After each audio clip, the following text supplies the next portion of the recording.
Everyone, welcome back to the channel. आज हम CGL 2025 के वन वर्ड सब्स्टिट्यूशन का सेकंड पार्ट करने वाले हैं। जिन्होंने पहली वीडियो नहीं देखी है वो पहली वीडियो भी ज़रूर देखें। आज हम OWS कंप्लीट कर देंगे और उसके बाद हम नई वीडियो में दूसरा टॉपिक स्टार्ट करेंगे। पहले क्वेश्चन से स्टार्ट करते हैं। The use of trickery to achieve a political और फाइनेंशियल गोल। जब भी हम कोई डिसऑनेस्ट ट्रिकरी का मतलब है डिसऑनेस्ट तरीका, गलत तरीका यूज़ करते हैं, डिसऑनेस्ट मेथड यूज़ करते हैं कुछ भी अचीव करने के लिए, फाइनेंशियल या पॉलिटिकल, उसको कहते हैं शिकानरी। शिकानरी इज़ द वे जिसमें हम फाइनेंशियल, लीगल या पॉलिटिकल एडवांटेज लेने की कोशिश करते हैं डिसऑनेस्ट तरीके से।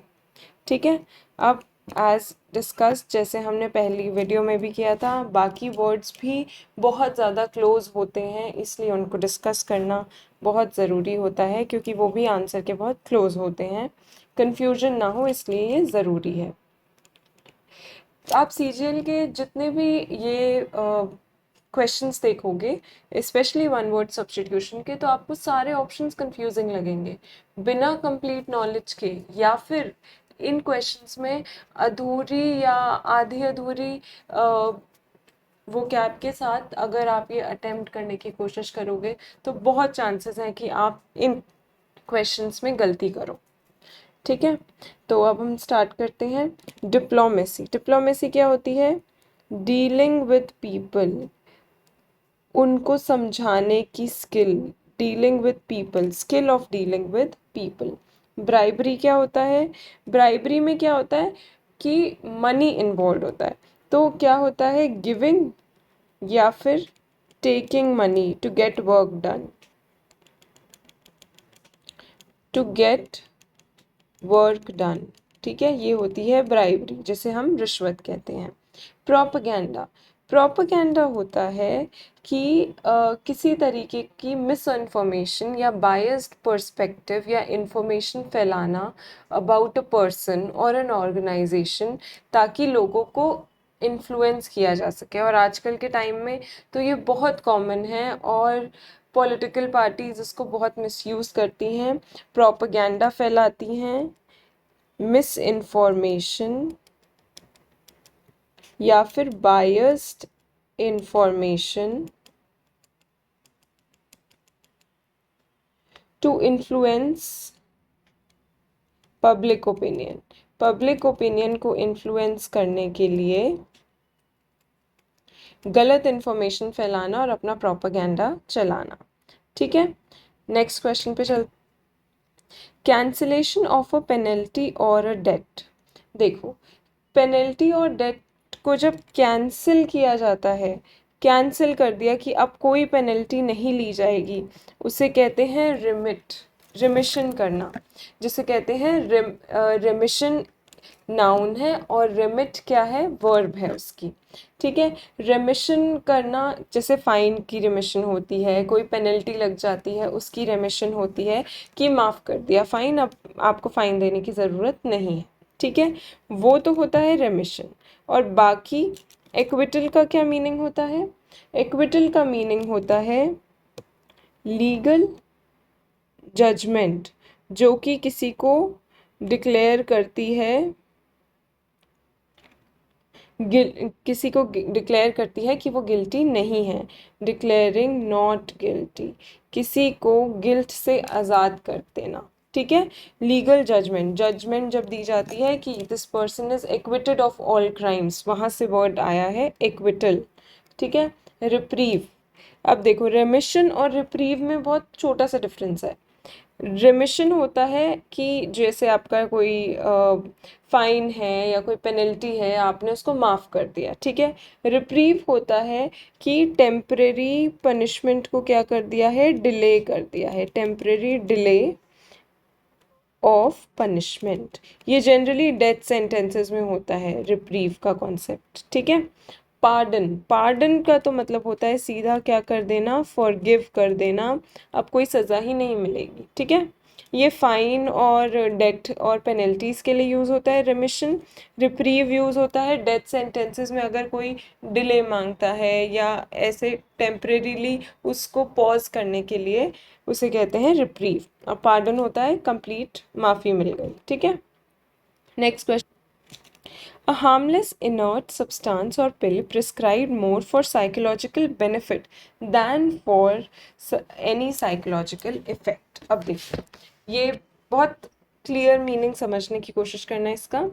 इसका मीनिंग है कि एक ऐसी मेडिसिन जिसका एक्चुअली कोई साइकोलॉजिकल इफ़ेक्ट नहीं है, बट वो ऐसे उसका कोई साइकोलॉजिकल इफ़ेक्ट नहीं है, बट उसको दिया जा रहा है कि पेशेंट को ऐसा फील हो कि मुझे दवाई मिल रही है तो मैं ठीक हो जाऊंगा, और वो पर्सन साइकोलॉजिकली अपने आप को बेटर फील करना शुरू करे, उसे कहते हैं प्लेसेबो। ये क्लिनिकल ट्रायल्स में यूज़ होता है कि किसी को बोला कि अब आप पतले हो जाओगे, अब आप हेल्दी हो जाओगे, इसके बाद आपको ना वीकनेस फील नहीं होगी, तो आप ये मेडिसिन खा लो।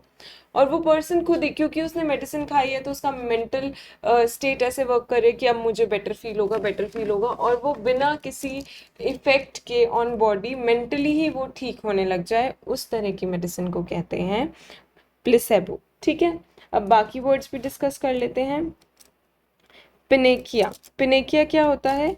पिनेकिया is a state of perfection, मतलब कि ये एक ऐसी चीज़ है कि इसमें सबका क्योर है, क्योर ऑफ ऑल डिजीजेस, ठीक है। एंटीडोट, किसी भी कह सकते हैं कि किसी भी पॉइजन की दवाई या फिर उसको ख़त्म करने की उसके इफ़ेक्ट को ख़त्म करने के लिए एंटीडोट्स होते हैं, ठीक है। तो इसका एंटीडोट का क्या मीनिंग होता है? Counteracts the effect of, counteracts मतलब उसके असर को काटना, counteracts the effect of poison, जहर के असर को काटना, ठीक है। पेलियाटिव, पेलियाटिव क्या होता है? जो कि डिजीज पे काम नहीं करती, ऐसी मेडिसिन जो कि डिजीज पे काम नहीं करती, बट किस पे काम करती है? सिम्टम्स पे काम करती है, और वो डिजीज को डायरेक्टली ठीक नहीं करती, डिजीज के सिम्टम्स को कम करती है, ठीक है। तो treatment that reduces symptoms without curing the disease, वो डिजीज को ठीक नहीं करती, वो सिम्टम्स को ठीक करती है, ठीक है। नेक्स्ट क्वेश्चन पे चलते हैं। A system of government where priests rule in the name of God, system of government जिसमें कि रिलीजियस लॉज और टीचिंग्स के अकॉर्डिंग रूल किया जाता है, वो होता है थियोक्रेसी। इसमें क्या चलते हैं? रिलीजियस लॉज, ठीक है। रिलीजन के थ्रू, गॉड के नाम के थ्रू प्रीस्ट रूल करते हैं, उसे कहते हैं थियोक्रेसी। अब बाकी क्रेसीज की भी बात करते हैं यहाँ पे ज़रूर। प्लूटोक्रेसी होता है system of government controlled by wealthy people, जिसमें डिसीजंस जो हैं वो सिर्फ अमीर लोग लेते हैं, वेल्दी लोग लेते हैं, ठीक है। ऑटोक्रेसी क्या होता है? ऑटोक्रेसी होता है स्टेट ऑफ एब्सोल्यूट पावर, इसमें एक ही पर्सन के पास सारी की सारी पावर है। एरिस्टोक्रेसी क्या होता है? एरिस्टोक्रेसी होता है कि जो रूल है वो किस में है, पहले के टाइम में होता था, जैसे कि फ्रेंच रेवोल्यूशन के टाइम पे उनकी सबसे बड़ी डिमांड ये थी कि जो भी डिसीजंस हैं वो नोबेलिटी से पूछ के लिए जाते हैं, प्रिविलेज क्लास से पूछ के लिए जाते हैं, तो रूल बाय नोबिलिटी या प्रिविलेज्ड क्लास, प्रिविलेज्ड क्लास,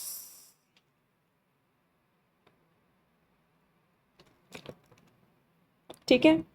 ये हमारा बाकी वर्ड्स के मीनिंग है। नेक्स्ट क्वेश्चन पे चलते हैं। A building where dead bodies are kept temporarily, temporarily जहाँ डेड बॉडीज को रखा जाता है फॉर अ पीरियड, या तो कोई उनके रिलेटिव नहीं आते हैं या फिर कोई भी इशू होता है, कोई केस होता है, तो वो सब डेड बॉडीज मॉर्चुअरी में रखी जाती हैं, ठीक है। अब बाकी भी जो वर्ड्स हैं ना वो सब डेड उससे ही रिलेटेड हैं, सेंचुरी को छोड़ के, तो हम उनको भी डिस्कस करेंगे। सेपल्चर, सेपल्चर क्या होता है? इसे कहते हैं कि किसी का ग्रेव है या किसी का टोम्ब है, उसको हम सेपल्चर कहते हैं, या फिर कहीं पे कोई बरीड है, बरियल चैम्बर, उसको हम सेपल्चर कहते हैं। और क्रेमेटोरियम क्या होता है? जहाँ पे डेड बॉडीज को बर्न किया जाता है, dead bodies are burned there. और सेंचुरी, सेंचुरी होता है जहाँ पे कि एनिमल्स या बर्ड्स को अपने नेचुरल हैबिटेट में सेफली रखा जाता है। प्लेस वेयर बर्ड्स और एनिमल्स या फिर दोनों are kept safely in their natural habitat. Zoo और सेंचुरी का डिफरेंस तो आप लोगों को पता है ना, वहाँ पे उनके नेचुरल हैबिटेट को डिस्टर्ब नहीं किया जाता है और जू में केज्ड तरीके से रखा जाता है। ठीक है, नेक्स्ट क्वेश्चन पे चलते हैं। A place where wild animals are kept. अब देखो, वाइल्ड एनिमल्स आर केप्ट है, ये केप्ट कहाँ पे होते हैं? वो जू में होते हैं, जंगल में तो वो घूमते हैं, उनको वहाँ रखा नहीं जाता है। ठीक है, यहाँ पे एवियरी किससे रिलेटेड है? बर्ड्स से रिलेटेड है।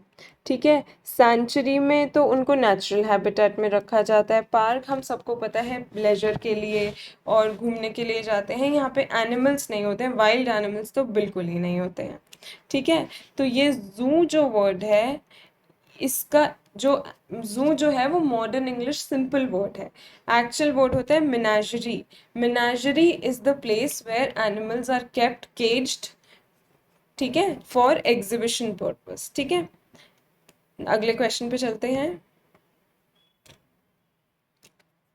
A government or state in which those in power exploit natural resources and steal।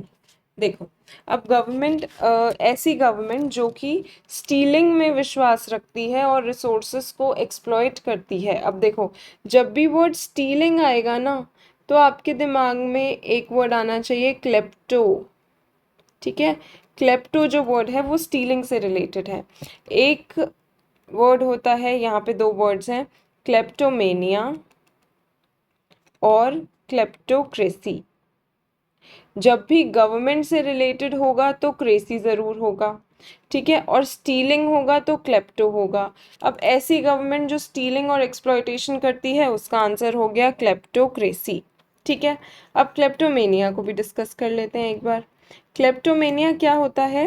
It is एक तरह से एक कंपल्सिव डिसऑर्डर है, जिसमें कि क्या होता है, अर्ज होती है to steal, urge to steal. ये एक तरह से अर्ज आती है अंदर से अननेसेसरली चीज़ों को चोरी करने की। ठीक है, तो क्लेप्टोमेनिया उस प्रॉब्लम को कहते हैं, और क्लेप्टोमेनियक उस पर्सन को कहते हैं जो कि ये करता है। ठीक है, प्लूटोक्रेसी अभी हमने डिस्कस किया। ओलिगार्की, अब देखो, ऑल इकोनॉमिक्स में एक टर्म होती है ओलिगोपोली। ओलिगोपोली में क्या होता है कि थोड़े से लोग जो हैं वो मार्केट, फॉर्म्स ऑफ मार्केट है, आपने जीएस में पढ़ा होगा, और अगर आपने इकोनॉमिक्स पढ़ी है तो डेफिनेटली पढ़ा होगा। ओलिगोपोली होता है कि मार्केट का जो क्या चलेगा मार्केट में, डिमांड और सप्लाई को कंट्रोल करने के लिए एक छोटा सा ग्रुप ऑफ पीपल होता है जो मार्केट को गवर्न करता है। ऐसे ही फ्यू पीपल होते हैं। तो ओलिगार्की में भी क्या होता है, थोड़े लोग होते हैं जो क्या करते हैं, थोड़े से पावरफुल लोग होते हैं जो कि गवर्नमेंट को चलाते हैं या फिर रूल करते हैं। ठीक है, rule by few people who are very powerful and rich। ठीक है, नेक्स्ट क्वेश्चन पे। A person who pretends to be what he is not। अब कोई इंसान आपके साथ कुछ और बनकर आए आपके सामने और वो इंसान नहीं है, तो उसे क्या कहते हैं? इम्पोस्टर, जिसको हम आम भाषा में कहते हैं फ्रॉड। ठीक है, ये क्लियर हो गया। एक्टर हमें पता है जो एक्टिंग करता है, मिमिक क्या करता है। अब एक्टर और मिमिक का डिफरेंस भी बहुत सिंपल है, इसको ध्यान रखना। एक्टर होता है जो कैरेक्टर रोल्स प्ले करता है, ठीक है। मिमिक क्या करता है? मिमिक इमिटेट करता है, वो नकल उतारता है, ठीक है। वो एक्टिंग करता है और वो नकल उतारता है। हिपोक्रिट, हिपोक्रिट क्या होता है? ऐसा पर्सन जो प्रिटेंड करता है बहुत ज़्यादा, बट मॉरली अच्छा नहीं होता है। प्रिटेंड बहुत ज़्यादा करता है कि वो बहुत अच्छा है, बहुत अच्छा है, बहुत अच्छा है, बट अच्छा नहीं होता है, ठीक है। अगले क्वेश्चन पे चलते हैं। To leave suddenly and hurriedly, suddenly और जल्दी से कहीं से चले जाना, गायब हो जाना का हिंदी वर्ड होता है फरार।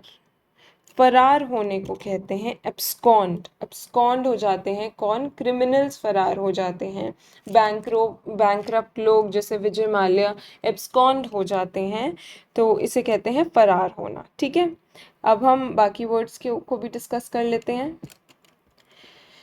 पेराम्बुलेट, पेराम्बुलेट का क्या मतलब होता है कि एक जगह, देखो एम्ब्यूल हमने लास्ट वीडियो में पढ़ा था, एम्ब्यूल का मीनिंग किससे रिलेटेड है? वॉक से रिलेटेड है, वॉक से रिलेटेड है। तो पेराम्बुलेट का क्या मतलब होता है? Walk from place to place, एक जगह से दूसरी जगह वॉक करते रहना, ठीक है।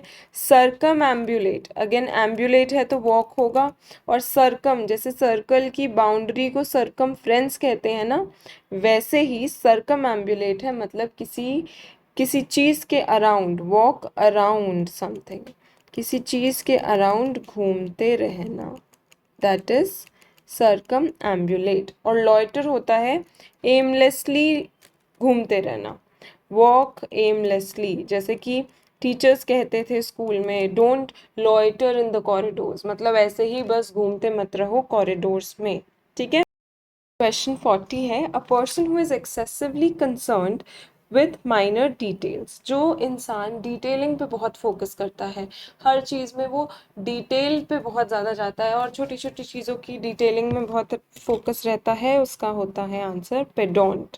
उसका मीनिंग होता है पेडोंट, वो पर्सन जो डिटेल पे बहुत फोकस करता है उसे हम कहते हैं पेडोंट। बाकी वर्ड्स भी देख लेते हैं। क्रिटिक होता है अ पर्सन हु इवैल्यूएट्स और जजेस, जो जज करता है और इवैल्यूएट करता है उसे हम कहते हैं क्रिटिक। ग्रामेरियन होता है जो कि ग्रामर को स्टडी करता है या फिर ग्रामर को पढ़ाता है, that is a person is called grammarian. और स्कॉलर, स्कॉलर क्या होता है? जिसको बहुत डीप नॉलेज होती है, a person who has very deep knowledge. और कैसे आती है वो डीप नॉलेज? स्कॉलर का मतलब है कि वो बहुत पढ़ा लिखा इंसान है, इसलिए उसको नॉलेज है। तो अ person who has very deep knowledge acquired through study, study से जिसने नॉलेज एक्वायर की है उसे कहते हैं स्कॉलर, ठीक है।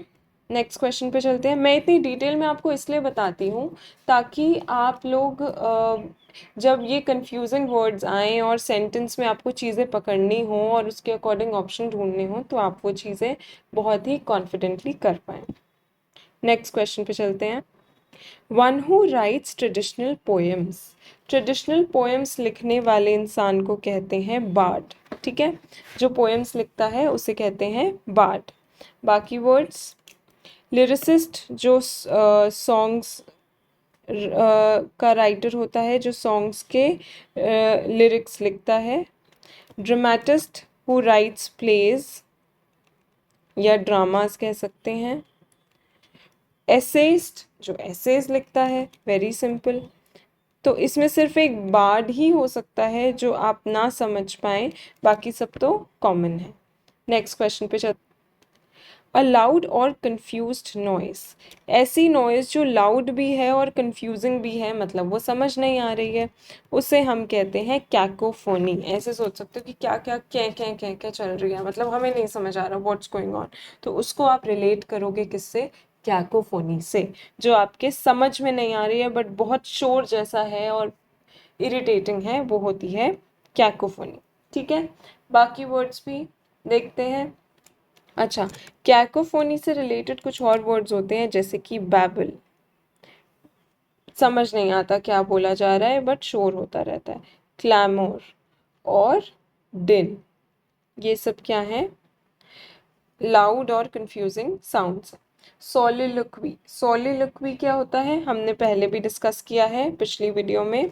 सोलिलोक्वी होता है कि इंसान खुद ही से बात कर रहा है, और उस सोलिलोक्वीज प्लेज में होते हैं, ड्रामाज में होते हैं, जिसमें कि वो चीज़ अलाउड दिखाई जाती है, ज़ोर से बोल के दिखाई जाती है, ताकि इंसान की परसेप्शन समझ आए कि वो माइंड में क्या सोच रहा है। प्लेज में ऐसा होता है। टॉकिंग टू वन सेल्फ को कहते हैं सोलिलोक्वी।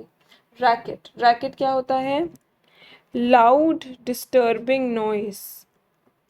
अब रैकेट और इसमें क्या फ़र्क है? यहाँ पे क्या बोला जा रहा है वो समझ नहीं आता है। रैकेट में नॉइस होती है, बहुत ज़्यादा शोर मचाया होता है, ठीक है, वो कंफ्यूजिंग नहीं होता है। कैकोफोनी कंफ्यूजिंग होती है, उसमें बहुत सारे तरीके की साउंड्स होती हैं।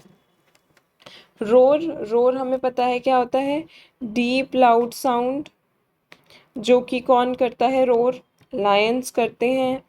और क्राउड के लिए भी कहा जाता है कि क्राउड इज रोरिंग, जब क्राउड एकदम चिल्लाता है, जैसे कि हमने अभी सीजेपी के प्रोटेस्ट में देखा, उसे कहते हैं roar. The crowd was roaring कि इस्तीफा दो, ठीक है, तो उसे भी रोर, उसके लिए भी रोर वर्ड यूज होता है क्राउड के लिए, ठीक है। नेक्स्ट क्वेश्चन पे चल। अ बिलीफ और opinion that goes against the established doctrine, especially in religion और आइडियोलॉजी, इसका क्या आंसर होता है? ऐसा ओपिनियन जो कि जो एस्टैब्लिश्ड ओपिनियंस हैं उसके अगेंस्ट जाता है, उसे हम कहते हैं हेरसे। हेरसे होता है कि आप नए रूल्स ला रहे हो, आप ऐसे ओपिनियंस बना रहे हो जो कि आपके रिलीजन या फिर आपकी जो ग्रुप की आइडियोलॉजी है उससे मैच नहीं कर रहे हैं, उसे हम कहते हैं हेरसे। अब बाकी वर्ड्स भी क्योंकि बहुत क्लोज हैं तो देखने ज़रूरी हैं। सेडिशन, सेडिशन का मतलब होता है स्पीच दैट इनसाइट्स रिबेलियन, ऐसी स्पीच जो लोगों को रेबेल करने के लिए, लड़ाई करने के लिए उकसाए, उसे कहते हैं सेडिशन। ब्लास्फेमी, ब्लास्फेमी होता है डिसरिस्पेक्टफुली बात करना, डिसरिस्पेक्ट करना टुवर्ड्स गॉड, रिलीजन और सेक्रेड थिंग्स। गॉड, रिलीजन या उनसे रिलेटेड जो चीज़ें हैं उनसे डिसरिस्पेक्टफुली बात करने को कहते हैं ब्लास्फेमी। शिज्म, शिज्म क्या होता है? शिज्म होता है स्प्लिट और डिवीजन। स्प्लिट और डिवीजन किस में? इन रिलीजियस ग्रुप्स। फॉर्मल स्प्लिट कि फॉर्मली अब ये दो सेक्ट्स में डिवाइड हो, जैसे कि जैनिज्म में है ना श्वेतांबर्स एंड दिगंबर्स, तो ये उनका एक शिज्म आया था जिसमें कि वो डिवाइड हो गए थे, तो उसे कहते हैं हम स्प्लिट और डिवीजन इन रिलीजियस ग्रुप्स, ठीक है। नेक्स्ट क्वेश्चन पे चलते हैं। अ पर्सन हु अपोजेस वॉर और यूज ऑफ वायलेंस, मतलब कि वो इंसान कैसा है? बहुत शांत है। He is very peaceful person. Peaceful और शांत होने के लिए क्या वर्ड यूज किया जाता है? पैसिफाई। जब बच्चा रो रहा होता है तो उसके मुंह में पैसिफायर डाला जाता है, पैसिफायर मुंह में डाला जाता है। पैसिफायर मतलब it is a kind of toy जो वो अपने मुंह में रखते हैं, तो पैसिफायर होता है जो उनको शांत करता है, काम करता है, रोने नहीं देता है। तो वैसे ही पैसिफाई को आप पीस से रिलेट करके याद रख सकते हो, तो जो वॉयलेंस को अपोज कर रहा है वो पीस को सपोर्ट करेगा, तो यहाँ पर आंसर है pacifist. Pacifist is the person जो कि यूज ऑफ वॉयलेंस के अगेंस्ट रहता है। टेररिस्ट हम सबको पता है आतंकवादी होता है। मिलिटेंट, मिलिटेंट हो सकता है बहुत लोगों को ना पता हो मिलिटेंट का क्या मीनिंग होता है। मिलिटेंट होता है ऐसा पर्सन जो कि बहुत एग्रेसिव होता है और फोर्सफुली किसी कॉज को सपोर्ट करता है, ठीक है, तो ये ज़रूर याद रखना, नोट भी कर सकते हो। क्योंकि मिलिटेंट में आप कंफ्यूज हो सकते हो, हु इज एग्रेसिव या uses force to support a cause, मतलब कि अगर वो किसी चीज़ के लिए लड़ रहे हैं, किसी कॉज के लिए, तो वो उसमें लड़ाई करने में, हथियार उठाने में पीछे नहीं रहेंगे उस कॉज को सपोर्ट करने में।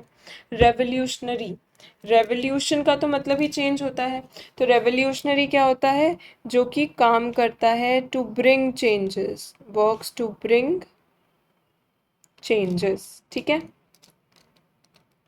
नेक्स्ट क्वेश्चन है, a person who is indifferent of pain और प्लेजर, जिसको जिसको पेन और प्लेजर फील ना हो, उसे हम कहते हैं स्टोइक। स्टोइक मतलब वो एकदम इनसेंसिटिव है, उसको ना बुरा लगता है ना पेन लगता है, कुछ नहीं फील होता उसको, ठीक है, उसे कहते हैं स्टोइक। बाकी वर्ड्स भी देख लेते हैं। अपैथेटिक होता है जो कोई इंटरेस्ट नहीं दिखाता, जिसके अंदर कोई इमोशंस नहीं होते, shows no interest. Aesthetic, aesthetic क्या होता है, जो कि हर तरीके का प्लेजर अवॉइड करता है। पहली वीडियो के स्टार्टिंग में ही ये क्वेश्चन आपको दिखेगा कि अ person who avoids all kinds of luxuries and comforts and pleasures, उसको हम क्या कहते हैं, एस्थेटिक।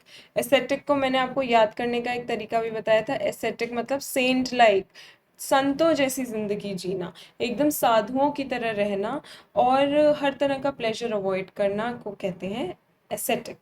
हीडोनिस्ट, हीडोनिस्ट होता है बिल्कुल ऑपोजिट, जो कि बिलीव करता है प्लेजर में और मानता है कि प्लेजर और कंफर्ट और लग्जरी जो है वो ज़रूरी है लाइफ में। तो ये दोनों क्या हो गए, एक दूसरे के ऑपोजिट्स हो गए, ठीक है। एस्थेटिक जो सारे प्लेजर्स अवॉइड करता है, और हिडोनिस्ट जो कि प्लेजर को इम्पोर्टेंट समझता है, believes in pleasure. Next question पे चलते हैं।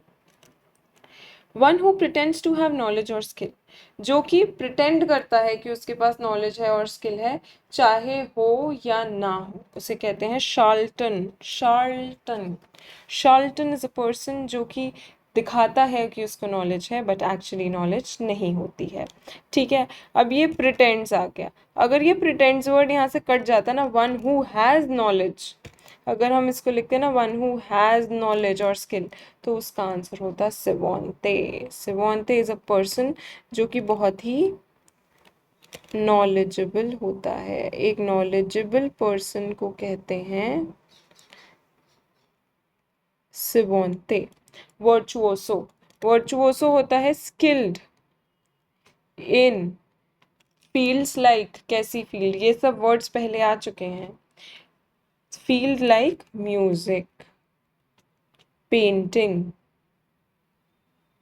आर्ट, ये सब फॉर्म्स में जो बहुत स्किल्ड होता है। कनेस्यूर, कनेस्यूर क्या होता है, जिसके पास एक्सपर्ट नॉलेज होती है, उसे हम कनेस्यूर कहते हैं, जिसने कि एक्सपर्ट नॉलेज गेन की होती है, वो होता है कनेस्यूर। नेक्स्ट पे चलते हैं। Extremely old fashion belonging to a time before the biblical flood, ये एक तरह की सेइंग है कि उतनी पुरानी टाइम को हम क्या कहते हैं, इतनी पुरानी चीज़ को हम क्या कहेंगे, इतनी पुरानी चीज़ को कहते हैं एंटी डिल्यूवियन, एंटी डिल्यूवियन, ठीक है। जो इतना ज़्यादा पुराना है कि बिब्लिकल फ्लड से भी पुराना, मतलब जब बाइबल आई होगी उससे भी पुरानी कोई चीज़ है, उसे हम एंटी डिल्यूवियन कहते हैं। टेल क्या होता है, टेल होता है, कलर चेंज करते हैं, चलो बहुत देर हो गई सेम कलर से। टेल होता है स्टोरी, ऑब्सोलीट होता है ओल्ड, या फिर ऑब्सोलीट एक्चुअली मीनिंग होता है कि अब वो इतना पुराना हो गया कि अब वो यूज़ में नहीं है, मशीन्स ऑब्सोलीट हो जाती हैं क्योंकि वो काम करना बंद कर देती हैं। और मिडीवियल होता है मिडिल एजेस के टाइम की बात, ठीक है, मिडिल एजेस पुराना टाइम है बट मिडिल एजेस का टाइम है। एंटी डिल्यूवियन उससे भी पुराना टाइम है, ठीक है। नेक्स्ट क्वेश्चन पे चलते हैं। अ पर्सन हु सपोर्ट्स चेंज, अभी हमने देखा जो चेंज को सपोर्ट करता है उसे हम कहते हैं रिफॉर्मर, और चेंज के लिए जो चेंज लाने में काम करता है वो अभी हमने देखा, उसे हम क्या कहते हैं, रेवोल्यूशनरी। ठीक है, अब यहाँ पे जो चेंज को सपोर्ट करता है वो क्या होता है, रिफॉर्मर होता है, जो कि रिफॉर्म्स लाने में हेल्प करता है। अब बाकी वर्ड्स, इसी का ऑपोजिट है कंजर्वेटिव। कंजर्वेटिव जो है वो इसका बिल्कुल ऑपोजिट है। क्यों? क्योंकि कंजर्वेटिव का मतलब है जो पुराने ख्यालातों से ही जुड़ा रहे और चेंज को सपोर्ट ना करे। Prefers traditional values. ठीक है।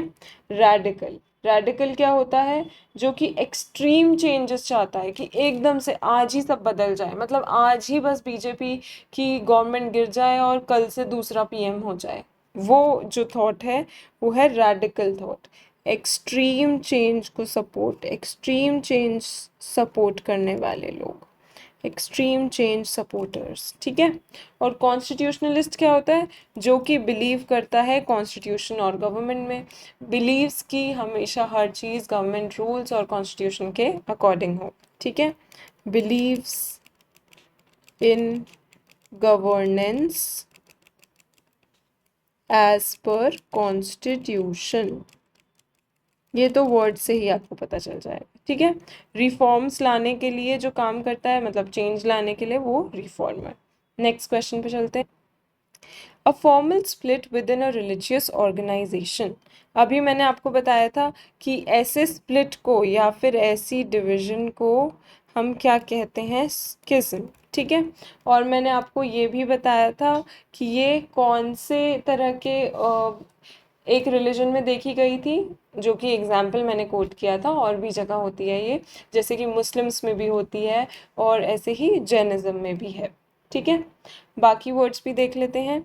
सेडिशन, सेडिशन का लॉ लगता है ना, उसमें क्या होता है, सेडिशन का मतलब होता है कि गवर्नमेंट के अगेंस्ट रेबेल करना, तो रेबेलियन, एक्ट ऑफ सेडिशन लग जाता है ना इसमें। रिबेलियन अगेंस्ट गवर्नमेंट को कहते हैं सेडिशन। हेर से भी हमने अभी पढ़ा है। और अपोस्टेसी, अपोस्टेसी का क्या मीनिंग होता है, कि अपने रिलीजन को कंप्लीटली छोड़ देना, complete abandonment of one's religion, एक रिलीजन को कंप्लीटली अबंडन कर देना। ठीक है, नेक्स्ट क्वेश्चन पे चलते हैं। One who abandons his religious faith, जो कि अपने रिलीजियस फेथ को छोड़ देता है कंप्लीटली, उसे क्या कहते हैं, उसे कहते हैं अपोस्टेट। अब देखो, पिछले क्वेश्चन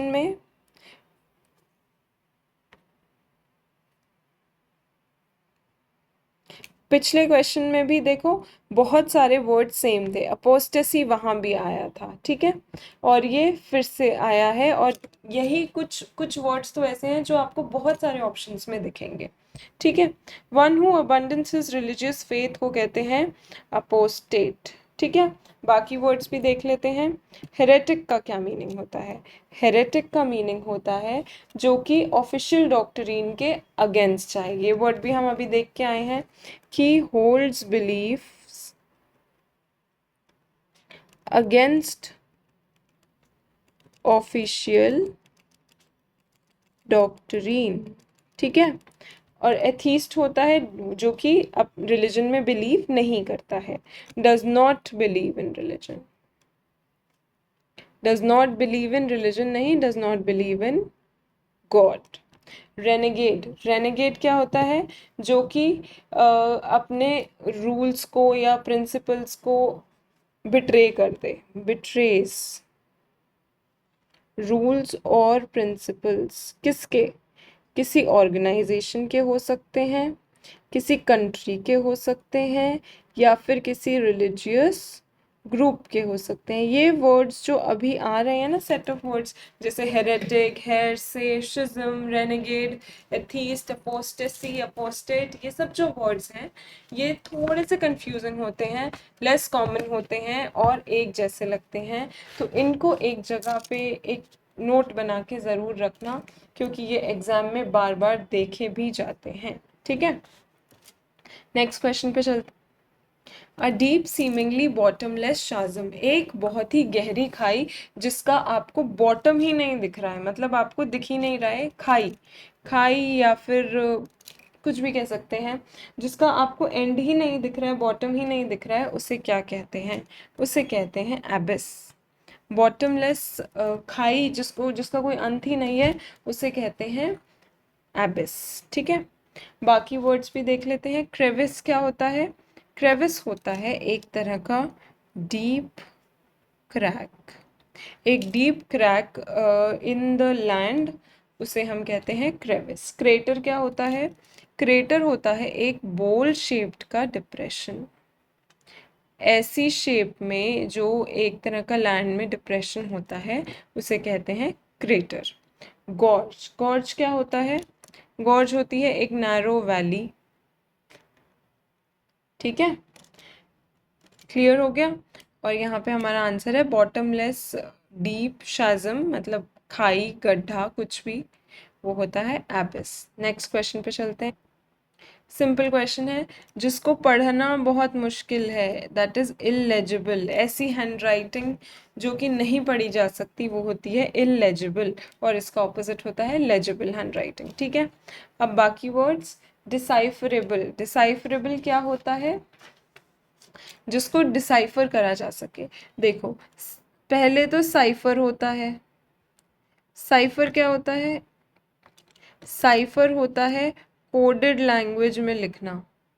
ठीक है, फिर उस कोडेड लैंग्वेज को अगर आप ब्रेक करके रीड कर रहे हो, डीकोड करना जिसे कहते हैं, डीकोड कर रहे हो, तो उसे हम कहते हैं डिसाइफर करना। ठीक है, तो यहाँ पे जो जो जो चीज़ पढ़ी जा सकती है, डिसाइफर करी जा सकती है, वो डिसाइफरेबल हो गई। इनविजिबल जो नहीं दिख रही, अनअटरेबल जो कि बोली नहीं जा सकती, अटर नहीं की जा सकती, दैट इज अनअटरेबल। ठीक है, नेक्स्ट क्वेश्चन। अ सीक्रेट और disguised way of writing, secret और डिस्गाइज्ड वे ऑफ राइटिंग, इसका क्या मतलब है? अभी हम देख के आए हैं ये क्वेश्चन। डिस्गाइज्ड वे मतलब कि एक तरह से कोडेड लैंग्वेज में लिखना, अभी पीछे ही मैंने आपको बताया है, इसका मीनिंग होता है साइफर करना, मतलब कोडेड तरीके से लिखना। अब बाकी ऑप्शंस। एपिस्टल, एपिस्टल क्या होता है? एपिस्टल होता है एक तरह का फॉर्मल लेटर, जो कि चर्च की लैंग्वेज में यूज़ होता है और पहले लिखा जाता था, उसे हम एपिस्टल कहते हैं। डायट्राइब क्या होता है? डायट्राइब होता है एक तरह की बिटर स्पीच, जो कि बहुत ही हेट्रेड से फिल्ड हो और किसी को खराब बोलने के लिए बोली जाए, वो होता है डायट्राइब, बिटर स्पीच। ठीक है, डायट्राइब के बिटर से याद रखना। ठीक है, और मैन्यूस्क्रिप्ट हम सबको पता है, ओल्ड जो हमारी कुछ चीज़ें प्रिजर्व्ड हैं, पुरानी राइटिंग्स हैं, ओल्ड राइटिंग्स को, ओल्ड राइटिंग्स हैं जो, एक तरह से उन्हें हम मैन्यूस्क्रिप्ट्स कहते हैं। ठीक है, नेक्स्ट क्वेश्चन पे चलते हैं। A general pardon granted by a government, जब गवर्नमेंट एक जनरल पार्डन दे देती है, माफ़ी दे देती है, उसको हम बोलते हैं एमनेस्टी। ठीक है, उसे क्या बोलते हैं? एमनेस्टी। और बाकी रिप्रीव का क्या मीनिंग होता है? रिप्रीव होता है पोस्टपोनमेंट ऑफ पनिशमेंट, अगर पनिशमेंट जो आपको मिली है उसको पोस्टपोन कर दिया है, जैसे कि किसी को फांसी की सज़ा हुई है और उसकी फांसी की सज़ा 3 महीने आगे बढ़ा दी है, तो उसे कहते हैं रिप्रीव। ठीक है, क्लेमेंसी, क्लेमेंसी क्या होती है? अगर कोई जज आपको सज़ा देने में लीनियंसी दिखा रहा है, लीनियंसी शोन बाय अ जज while giving the sentence, while giving the judgment, उसे कहते हैं क्लेमेंसी। और पेरोल क्या होता है? बहुत सारे लोगों को पेरोल पे छोड़ा जाता है ना, कि वो वापस आएंगे अपनी सज़ा पूरी करने, थोड़े दिन की छुट्टियां दी जाती हैं। पेरोल तो बहुत कॉमन हो गया है, आसाराम पेरोल पे जाता था, संजय दत्त को पेरोल मिलता था। तो ये क्या होता है? कंडीशनल रिलीज होता है कि अगर आप जैसे कोई कोई बहुत लंबी सज़ा काट रहा है, तो अगर वो पैरोल के लिए अप्लाई करे, जैसे कि किसी की फैमिली में कोई इशू है, कोई इवेंट है, तो ये डिस्क्रिशन होती है कि कोर्ट जो है वो पैरोल ग्रांट कर दे और वो इंसान थोड़े दिन के लिए जेल से बाहर आ सके और फिर वो वापस कंटिन्यू करता है अपनी सज़ा, तो उसे कहते हैं पैरोल।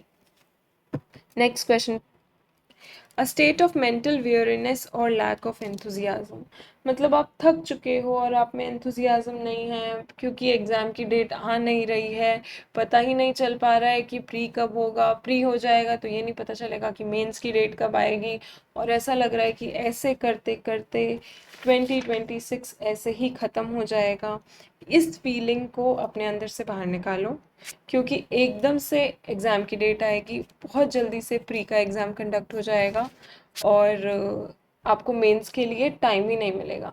हमेशा ऐसे होता है कि हम इतने ज़्यादा बोर्ड हो जाते हैं, परेशान हो जाते हैं कि प्री कब होगा, प्री कब होगा, प्री कब होगा, और पता ही नहीं चलता कि अचानक से प्री हो जाता है और मेंस के लिए टाइम ही नहीं बचता है। फिर ऐसा लगता है काश और पढ़ लिया होता, काश और पढ़ लिया होता।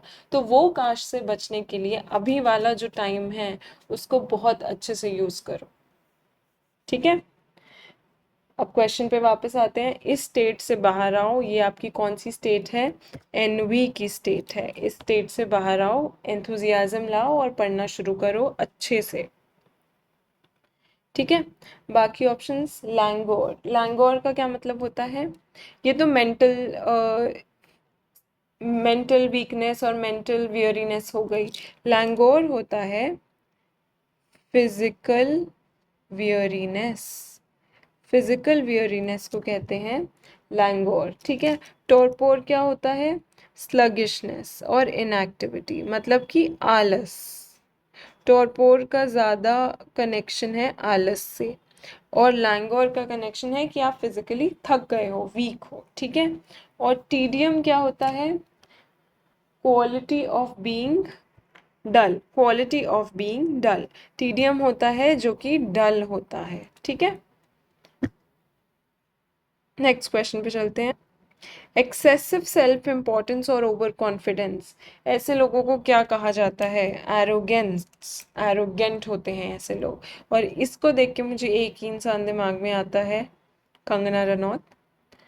अभी उन्होंने बहुत ही खराब खराब बोला है about the protest, about the youth, तो ये सिर्फ एक एग्जाम्पल है कि वो एरोगेंट है, वो खुद को एरोगेंट समझती है और इस क्वालिटी को कहते हैं एरोगेंस, ठीक है। अब बाकी वर्ड्स के मीनिंग देख लेते हैं। प्रूडेंस, प्रूडेंस का क्या मीनिंग होता है, जो कि अपने काम को लेके बहुत प्रूडेंट होते हैं, मतलब they are very careful about work. Humility होता है मॉडेस्टी, और मॉडेस्टी तो मॉडेस्टी होता है। अब अगर मैं मॉडेस्टी में ह्यूमिलिटी, ह्यूमिलिटी में मॉडेस्टी बोलूँ तो एक्चुअली ये दोनों एक दूसरे के सिनोनिम्स हैं, जिसका मतलब होता है, इन दोनों का क्या मीनिंग होता है कि कोई इंसान बहुत ज़्यादा हम्बल है, जेनरस है, काइंड है और डाउन टू अर्थ है, ठीक है। ये एरोगेंस के ऑपोजिट हैं दोनों words, humility and modesty. Fear of public speaking, जिसको पब्लिक में बोलने से डर लगता है उसे कहते हैं ग्लोसोफोबिया। अगर बहुत लोगों ने ये नहीं पढ़ा होगा तो वो सोशियोफोबिया लगाएंगे, क्योंकि सोशो को आप पब्लिक से रिलेट करोगे, बट इट इज़ नॉट सोशियोफोबिया। सोशियोफोबिया होता है जो कि क्या होते हैं, लोग जिनको सोशल सिचुएशंस, पब्लिक गैदरिंग्स में खुद को प्रेजेंट करने में डर लगता है। यहाँ पे स्टेज पर बोलना, पब्लिक में बोलना, जब आपको 1,000 लोग, 10,000 लोग, 100 लोग सुन रहे हैं, दैट इज ग्लोसोफोबिया, ठीक है। अब बाकी फोबिया भी देखते हैं। एंथोफोबिया होता है फियर ऑफ फ्लावर्स, ठीक है। और अर्गोफोबिया होता है फियर ऑफ, ये तो बड़ा अच्छा फोबिया है, ये तो मुझे लग रहा है सबको ही होता है, आप लोगों को भी फील होगा जब आपका एग्जाम क्लियर हो जाएगा, फियर ऑफ वर्क प्लेस या फिर फियर ऑफ वर्क, काम करने से डर लगता है, ये तो शायद सबको ही लगता है, ये पता नहीं है क्यों बनाया है अलग से, ठीक है। तो नेक्स्ट क्वेश्चन पे चल, an act of intention, intentionally setting fire to property, अगर अपनी ही प्रॉपर्टी में आग लगा रहे हो और फिर सोच रहे हो इंश्योरेंस के पैसे मिलेंगे, उसे क्या कहते हैं? आर्सन। ठीक है, वैसे इंटेंशनली फायर लगाने के बाद मिलते नहीं हैं पैसे, अगर इंश्योरेंस कंपनी को पता चल जाए तो आर्सन। आर्सन, ये तो ऑब्वियस बात है ना, आर्सन क्या है? Setting fire intentionally. ठीक है, अब बाकी वर्ड्स भी कहीं ना कहीं डैमेज से रिलेटेड हैं, देखने ज़रूरी हैं ताकि आगे कंफ्यूजन ना हो। बर्गलरी तो डैमेज से रिलेटेड नहीं है, बर्गलरी का मतलब होता है चोरी, थेफ्ट। वैंडलिज्म का क्या मतलब होता है? Destroying property. वैंडलिज्म और सैबोटैज का मीनिंग बिल्कुल सेम है, डिस्ट्रॉइंग या डैमेजिंग प्रॉपर्टी या फिर एसेट्स, उसको कहते हैं वैंडलाइज करना, सैबोटैज करना। ठीक है, नेक्स्ट क्वेश्चन पे चल। बस अब क्वेश्चंस खत्म होने वाले हैं, उसके बाद हम नेक्स्ट क्लास में दूसरा टॉपिक स्टार्ट करेंगे सीरीज में। अ स्पीच और piece of writing that praises someone highly, उसको क्या कहते हैं? उसको कहते हैं एनकोमियम। किसी की प्रेज में जो स्पीच दी जाती है या फिर लिखा जाता है, उसको कहते हैं एनकोमियम। ठीक है, बाकी ऑप्शंस, एलगी, एलगी का क्या मीनिंग होता है? ये तो पोएम होती है, सॉन्ग कह सकते हैं या फिर पोएम कह सकते हैं। एक्सप्रेसिंग सोरो, किसी के मरने के बाद उसके लिए कोई गाना बनाया जाए या फिर किसी को याद करने के लिए या फिर किसी सिचुएशन को हाईलाइट करने के लिए दुख भरा गाने को कहते हैं एलगी। सरमन, सरमन क्या होता है? रिलीजियस टीचिंग्स, जैसे कि बुद्धा अपने सरमन्स देते थे। प्रवचन जिसे हम हिंदी में कहते हैं, सरमन का एग्जैक्ट हिंदी वर्ड है प्रवचन देना। ठीक है, सोलिलोक्वी, सोलिलोक्वी क्या होता है? सोलिलोक्वी हम बहुत बार कर चुके हैं, मैं नहीं बता रही, आप लोग पॉज करके सोचो सोलिलोक्वी क्या था। थर्ड टाइम आ रहा है ये word, at least for the third time. Next question पे चलते हैं। A statement that appears self-contradictory yet may be true, that is paradox। मतलब ये बहुत ही पैराडॉक्सिकल बात है, बट ये सच है।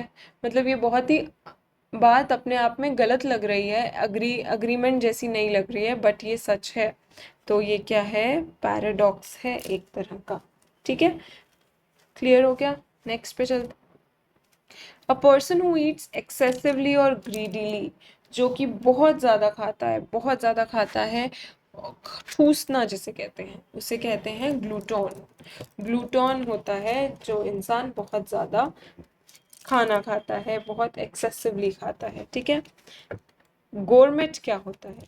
गोरमेट इज जिसका टेस्ट बहुत ही रिफाइंड होता है, who has refined taste in food, जिसका खाने में टेस्ट बहुत ही रिफाइंड होता है। एपिक्योर, एपिक्योर क्या होता है? Takes great pleasure in fine food. ठीक है, इसका तो टेस्ट अच्छा है, इसका क्या है? इसको बहुत मज़ा आता है अच्छा खाना खाने में। Great pleasure in fine food. Sybarite, sybarite का क्या मतलब है? Person who is devoted to comfort और लग्जरी। ये वर्ड भी पहले आया हुआ है, पहली वीडियो में देखना, इनिशियल क्वेश्चंस में। जिसको कंफर्ट और लग्जरी पसंद होता है, लग्जरी डिवोटेड पर्सन, ठीक है, वो होता है साइबराइट।